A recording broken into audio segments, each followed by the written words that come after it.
this is part four of this lecture, and this will be a pretty short one. So picking up where we left off, Caesar has just defeated Vercingetorix and in Alesia and declared a state of peace throughout all of Gaul. So the Senate gives him another 20-day supplicatio. But there is definitely still political unrest. It's still 52 BC. The highlight, the climax of all of this, the political upheaval in Rome. Um, the the tribunes who are acting on Caesar's behalf pass a law that Caesar or anybody could run for consul, run for office in absentia. In other words, not in Rome. And this is really important because the moment that Caesar steps inside the Palmarium, the sacred boundary of Rome, he, by Roman law, lays down all of his military command and he becomes a private citizen. And private citizens can be hauled into court and brought, and they can have charges brought against them. So the tribunes passed this law that Caesar doesn't have to do this, and he can just go from one command to another.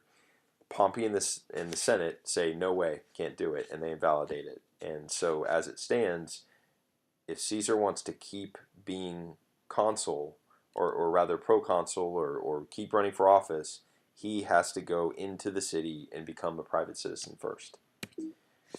So here, going back to Gaul, it's a brutal winter. There are uprisings, and Caesar at this point really just wants to leave and go deal with Rome. He wants to make a statement. It's statement time. So he does the harsh, and then he does the great part. The harsh part is that Uxellodunum is a town, and all of the inhabitants had risen up against and then lost a battle. Caesar lines them all up, cuts off all their hands, cauterizes the wounds, and then sends them out through all of Gaul as an example of what could happen to you if you fight against Caesar.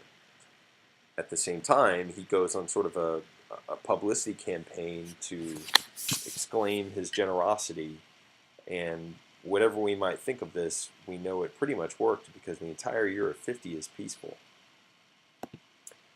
Back in Rome, the Senate is moving against Caesar, and they're trying to undermine his authority and get public opinion and make sure that Caesar can't get what he wants. And so a good example of this is there's a guy from a town called Novum Comum, which is a Roman colony that Caesar establishes.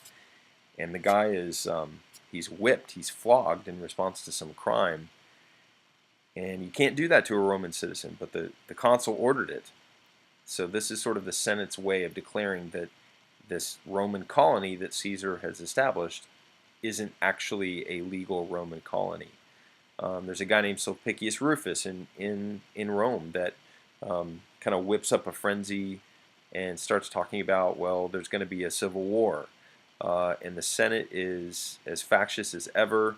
There's a guy named Curio, who's a tribune, and a guy named Lucius Aemilius Paulus, who's a consul, and they are acting on Caesar's behalf, and things are basically a stalemate because everybody is just bickering and can't agree on anything.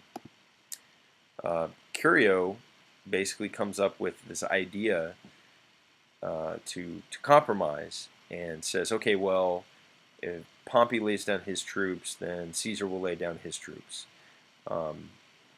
Mark Antony gets into the mix, and he comes out on the side of Caesar.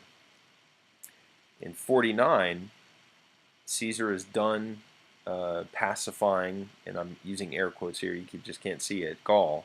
And now he's just dealing with the Senate, trying to get what he wants, which is to be able to run for office in absentia.